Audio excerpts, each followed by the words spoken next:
Hello everyone, welcome to Mehar'skitchen. ഇന്ന് നമുക്ക് വൈകുന്നേരത്തെ ചായക്ക് വേണ്ടി ഒരു കടി ഉണ്ടാക്കാം. നല്ല ടേസ്റ്റിയാണ്, അടിപൊളിയാണ്. Noodles vegetables egg role. അപ്പോൾ ഇതിന്റെ റെസിപ്പി മമ്മിനോട് ചോദിക്കാം.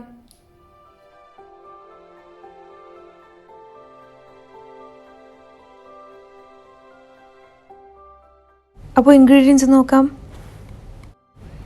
4 മുട്ടയാണ് ഇവിടെ എടുത്തിട്ടുള്ളത്. പിന്നെ 1 കപ്പ് മൈദ, പിന്നെ ആവശ്യമുള്ളത് നൂഡിൽസാണ്, മാഗി നൂഡിൽസാണിത്. ഇത് ഒരു പാക്കറ്റിൻ്റെ 3/4 ഭാഗമാണ് ഞങ്ങൾ എടുത്തിട്ടുള്ളത്. അത്ര എടുത്താൽ മതി. എന്നിട്ട് ഇത് ഒന്ന് തിളപ്പിച്ചെടുത്താൽ മതി. അധികം വേവിക്കേണ്ട, ഒരു 50% വരെ വേവണ ആവശ്യമില്ല. പിന്നെ 1 കപ്പ് പാല്, ഒരു 2 ടീസ്പൂൺ ക്യാപ്സിക്കം ചെറുതായി അരിഞ്ഞത്, 2 ടീസ്പൂൺ തക്കാളി ചെറുതായി അരിഞ്ഞത്, പിന്നെ 2 ടേബിൾ സ്പൂൺ ഉള്ളിയില അല്ലെങ്കിൽ മല്ലിയില ഇട്ടാൽ മതി. ഇത് 2 ടേബിൾ സ്പൂൺ മല്ലിയിലയാണ്.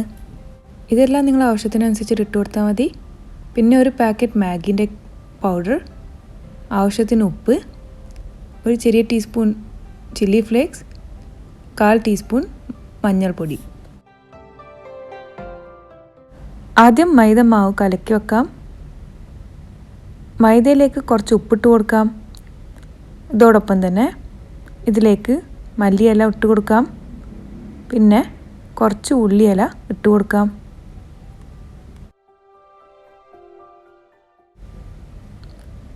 ഇതിലേക്ക് പാൽ ഒഴിച്ച് കൊടുക്കാം. കുറച്ചായിട്ട് ഒഴിച്ച് കൊടുത്താൽ മതി. പാൽ മുഴുവൻ ഒഴിച്ചിട്ട് ഇത് കലക്കിയെടുക്കാം. ഇത് ലൂസായിരിക്കണം, അധികം കട്ടി പാടില്ല. ഇങ്ങനെ ആയിരിക്കണം ഇതിൻ്റെ കൺസിസ്റ്റൻസി. ഇനി എഗ് മിക്സ്ചർ റെഡിയാക്കി എടുക്കാം. ഇതിനു വേണ്ടി എഗ്ഗിലേക്ക് നൂഡിൽസ് ഇട്ട് കൊടുക്കാം. നൂഡിൽസ് അധികം വേവാൻ പാടില്ല.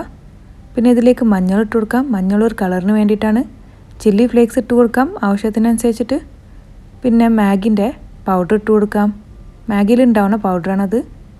അതോടൊപ്പം തന്നെ വെജിറ്റബിൾസ് എല്ലാം ഇട്ട് കൊടുക്കാം. വെജിറ്റബിൾസ് നിങ്ങൾക്ക് ഇഷ്ടമുള്ളതിനനുസരിച്ചിട്ട് ഇട്ട് കൊടുത്താൽ മതി. ഇനി ഇത് നല്ലപോലെ ബീറ്റ് ചെയ്തെടുക്കാം. നന്നായിട്ട് മിക്സ് ചെയ്തെടുക്കണം. ഉപ്പിൻ്റെ ആവശ്യം വരില്ല, കാരണം മാഗി പൗഡറിൽ ഉപ്പ് ഇട്ടിട്ടുണ്ട്. എന്തായാലും നിങ്ങൾക്ക് ഉപ്പ് ആവശ്യമുണ്ടെങ്കിൽ ചെക്ക് ചെയ്തിട്ട് ഇട്ട് കൊടുത്താൽ മതി.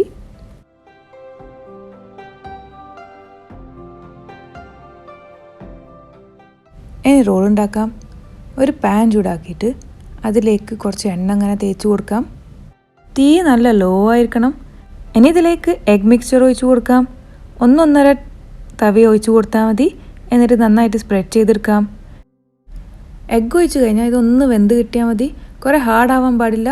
ഇതൊരു സോഫ്റ്റ് തന്നെ ആയിരിക്കണം. ഒന്നിങ്ങനെ വെന്ത് കിട്ടിയാൽ ഇങ്ങനെ ഫോൾഡ് ചെയ്തിട്ട് റോൾ ചെയ്തെടുക്കണം. മെല്ലെ വേണം റോൾ ചെയ്യാൻ, അല്ലെങ്കിൽ ഇത് പൊട്ടിപ്പോവും. വീഡിയോൻ്റെ ലെങ്ത്ത് കുറക്കാൻ വേണ്ടിയിട്ടാണ് ഞാനിത് ഫാസ്റ്റാക്കിയിട്ട് കാണിച്ചത്. പക്ഷേ ഇത് നന്നായിട്ട് സ്ലോ ആയിട്ടാണ് ഇത് റോൾ ചെയ്തെടുക്കേണ്ടത്, അല്ലെങ്കിൽ ഇത് പൊട്ടിപ്പോവും. ഇത്ര ഫോൾഡ് ചെയ്ത് കഴിഞ്ഞിട്ട് ഇതൊരു സൈഡിലേക്ക് ആക്കിയെടുക്കാം. ഇനി ഇതിലേക്ക് 1 തവി മൈദൻ്റെ മാവ് ഒഴിച്ച് കൊടുക്കാം. എന്നിട്ടൊന്ന് സ്പ്രെഡ് ചെയ്തെടുക്കാം. ഇനി ഇത് മൂടി വെച്ചിട്ട് വേവിച്ചെടുക്കണം. ഇതെല്ലാം ലോ ഫ്ലെയിമിൽ തന്നെ വേണം വേവിച്ചെടുക്കാൻ. അങ്ങനെ ഇത് വെന്ത് കഴിഞ്ഞു. ഇതിൻ്റെ സൈഡിലേക്ക് കുറച്ച് എണ്ണ ഒഴിച്ച് കൊടുക്കുന്നുണ്ട്. ശരിക്ക് മാവ് ഒഴിക്കുന്ന മുമ്പ് കുറച്ച് എണ്ണ തേച്ച് കൊടുത്താൽ മതി. അപ്പോൾ ഇങ്ങനെ ചെയ്യണ ആവശ്യമില്ല. ഞാൻ നേരത്തെ അത് തേക്കാൻ മറന്നുപോയതാണ്. അപ്പോൾ ഇങ്ങനെ ഇട്ട് കൊടുക്കുകയാണ്. ഇനി ഇത് എഗ്ഗിൻ്റെ സൈഡിൽ നിന്ന് റോൾ ചെയ്തെടുക്കാം. റോൾ ചെയ്ത് കഴിഞ്ഞാൽ ഇത് പാനിൽ തന്നെ വെച്ചിട്ട് 1 മിനിറ്റോളം 2 ഭാഗം ഒന്ന് ക്രിസ്പി ആക്കിയെടുക്കാം. 1 മിനിറ്റ് മാത്രം വെച്ചാൽ മതി. 30 സെക്കൻഡ് ഒരു സൈഡും പിന്നെ തിരിച്ചു കൊടുത്തിട്ട് 30 സെക്കൻഡ് മറ്റേ സൈഡ്. അത്രേ ഉള്ളൂ. ഇതുപോലെ തന്നെ എല്ലാ റോൾസും ഉണ്ടാക്കിയെടുക്കാം.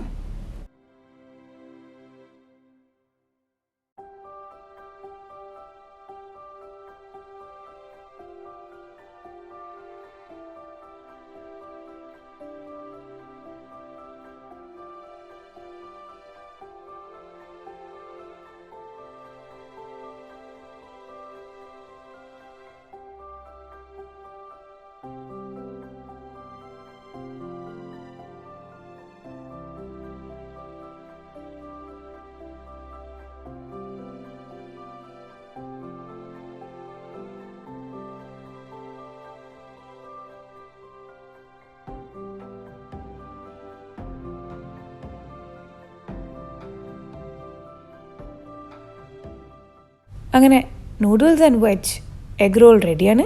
ഇത് വളരെ എളുപ്പത്തിൽ ഉണ്ടാക്കാൻ പറ്റിയ ഒരു സ്നാക്കാണ്. 4 മണിക്കൊക്കെ ചായക്ക് കഴിക്കാൻ നല്ല ടേസ്റ്റാണ്. അപ്പോൾ എന്തായാലും ഉണ്ടാക്കുക, എന്നിട്ട് ഞങ്ങളെ അറിയിക്കണം എങ്ങനെ ഉണ്ടായതെന്ന്. റെസിപ്പി ഇഷ്ടമായ വീഡിയോ ലൈക്ക് ചെയ്യാനും ഷെയർ ചെയ്യാനും മറക്കരുത്. ചാനൽ ഇതുവരെ സബ്സ്ക്രൈബ് ചെയ്തിട്ടില്ലെങ്കിൽ പ്ലീസ് സബ്സ്ക്രൈബ് ചെയ്തേക്കണേ. കൂടെയുള്ള ബെല്ലൈക്കണും പ്രസ് ചെയ്ത് കൊടുക്കണം പുതിയ റെസിപ്പീസിൻ്റെ നോട്ടിഫിക്കേഷൻസ് കിട്ടാനായിട്ട്. Thank you for watching.